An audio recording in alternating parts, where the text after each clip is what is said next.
Geride tünelinden hiç su gelmiyor.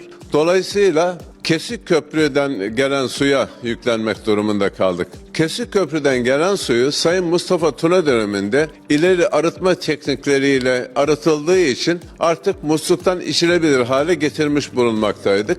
Ancak bu yüklenme nedeniyle Kesik Köprü'deki CTP türü borular zamanında değiştirilmediği için sık sık patlıyor. Aynı anda ikisi birden patladığı için geçici bir şekilde su sıkıntısı yaşıyoruz. Hemen en kısa zamanda 24 saat canlı yayında da gösterecek suretiyle ekiplerimiz çalışmakta ve inşallah hemen en kısa zamanda bu tamirat yapıldığı zaman çelik boru döşeniyor artık. İnşallah bir daha başka yerde arıza olmaz. Çelik boru yapılıp bağlandığı takdirde su verilmeye başlanacak ve bundan sonra inşallah yaklaşık 5 ay müddetle elimizde su bulunacak. Redaktörhaber.com